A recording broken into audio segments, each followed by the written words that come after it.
नमस्कार, आपका स्वागत है आज के ज्ञानवर्धक एपिसोड में। क्या आपने कभी सोचा है कि मनुष्य के विचार, भावनाएं और व्यवहार मापे कैसे जाते हैं? क्या यह केवल संख्याओं और आंकड़ों के आधार पर किया जाता है या इसके पीछे कोई और गहराई होती है? आज के एपिसोड में हम दो महत्वपूर्ण शोध विधियों पर चर्चा करेंगे। परिमाणात्मक विधि, जो संख्याओं और आंकड़ों के माध्यम से निष्कर्ष निकालती है, और गुणात्मक विधि, जो मानवीय अनुभवों को गहराई से समझने पर जोर देती है। आइए इन दोनों विधियों को विस्तार से जानें और यह समझें कि शोध में इनका कैसे उपयोग किया जाता है। अब तक आप अच्छी तरह जान चुके होंगे कि मनोवैज्ञानिक परीक्षण, प्रश्नावली, संरचित साक्षात्कार आदि में अमुक्त प्रश्नों की एक श्रृंखला होती है।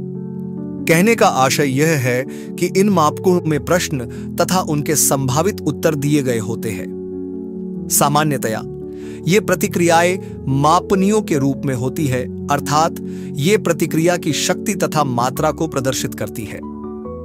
प्रतिभागियों का कार्य होता है कि वे सर्वाधिक उपयुक्त प्रतिक्रिया का चयन करें। कभी कभी उसमें सही एवं गलत प्रतिक्रियाएं होती है। अनुसंधानकर्ता प्रत्येक उत्तर के लिए एक अंक प्रदान करता है।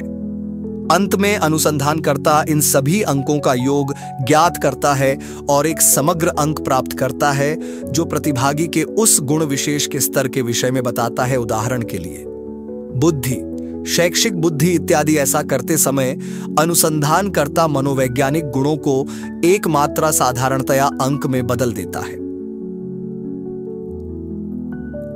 निष्कर्ष ज्ञात करने के उद्देश्य से अनुसंधानकर्ता व्यक्ति के लब्धांकों की तुलना समूह से करता है अथवा दो समूहों के लब्धांकों की तुलना करता है। उसके लिए कुछ सांख्यिकीय विधियों के उपयोग की आवश्यकता पड़ती है, जिसके विषय में आप आगे पढ़ेंगे।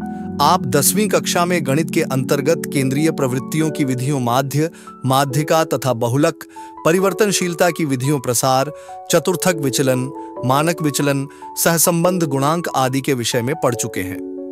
ये तथा कुछ अन्य अति विकसित सांख्यिकीय विधियां अनुसंधानकर्ता को अनुमान लगाने बनाने हेतु योग्य बनाती हैं। मानवीय अनुभव जटिल होते हैं। यह जटिलता उस समय समाप्त हो जाती है जब प्रश्नों के आधार पर कोई व्यक्ति किसी परीक्षार्थी से सूचना प्राप्त करता है। यदि आप जानना चाहते हैं कि कोई माँ बच्चे के न रहने पर कैसा अनुभव करती है, तो आपको उसकी वह कहानी सुननी पड़ेगी, जिससे आप समझ सकें कि वह अपने अनुभवों को कैसे संगठित करती है तथा उसने अपनी पीड़ा को क्या नाम दिया है।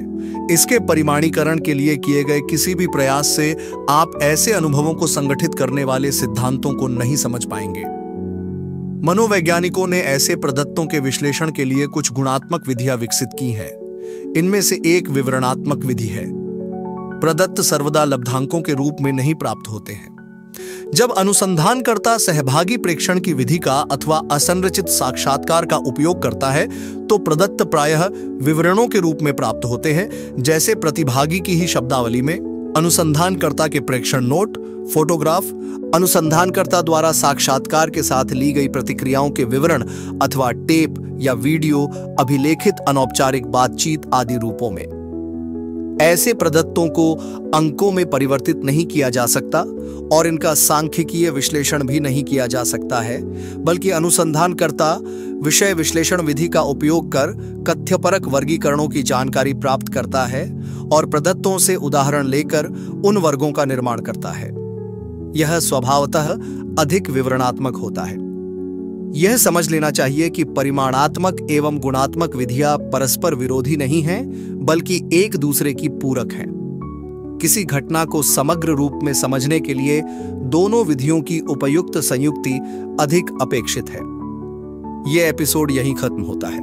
अगले एपिसोड में हम फिर कुछ नया सीखेंगे।